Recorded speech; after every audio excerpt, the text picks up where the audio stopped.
పులివెందుల నియోజకవర్గానికి 2019 ఎన్నికల్లో సీఎం పదవి వస్తుంది. మేము అధికారంలోకి వచ్చిన వెంటనే మీపై వచ్చిన అవినీతి ఆరోపణలపై విచారణ జరిపిస్తా.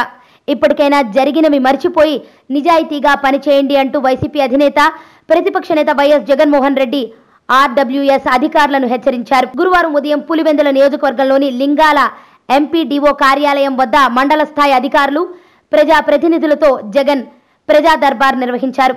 మండలంలోని 16 పంచాయతీల ప్రజాప్రతినిధులు ప్రజలతో విడివిడిగా సమావేశమయ్యారు. ఉదయం ప్రారంభమైన సమావేశం రాత్రి 8 గంటల వరకు కొనసాగింది. ప్రధానంగా తాగునీటి సమస్యపైనే సమావేశంలో చర్చించారు. ఏ పంచాయతీలో తాగునీటి సమస్య తీవ్రంగా ఉందో అక్కడ సత్వరమే తాగునీటి సమస్య లేకుండా చూడాలని ఆర్డబ్ల్యూఎస్ అధికారులకు జగన్ సూచించారు. కొన్ని గ్రామాల్లో ఎంపీ నిధులతో తాగునీటి కోసం లక్షలాది రూపాయలు వెచ్చించినా ఉపయోగం లేకుండా పోతోందన్నారు.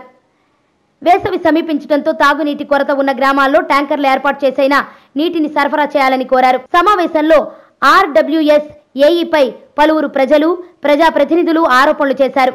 ఏఈ డబ్బు కోసం పీడిస్తున్నాడని, ఎవరు డబ్బులిస్తే వారి తాగునీటి బిల్లులు త్వరగా వచ్చేలా చూస్తున్నారన్నారు. డబ్బు ఇవ్వని వారిని ఏళ్ల తరబడి తిప్పుకుంటున్నారని ఆరోపించారు. జగన్ స్పందిస్తూ 2019 ఎన్నికల్లో ఈ నియోజకవర్గానిదే సీఎం పదవని, అప్పుడు మీపై వచ్చిన ఆరోపణలపై విచారణ జరిపిస్తానని అధికారులను హెచ్చరించారు.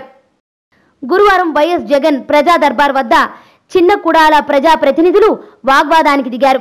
చిన్న కుడాల సర్పంచ్ నాగేందర్ రెడ్డి, మాజీ సర్పంచ్ శివశంకర్ రెడ్డి తాగునీటి విషయంపై వాదులాడుకున్నారు.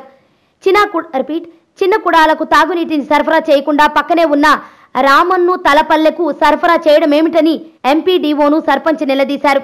దీంతో జగన్ కల్పించుకుని ఇద్దరిని వారించారు. కార్యక్రమంలో మాజీ మంత్రి YS Vivekananda Reddy, MP YS Avinash Reddy తదితరులు పాల్గొన్నారు.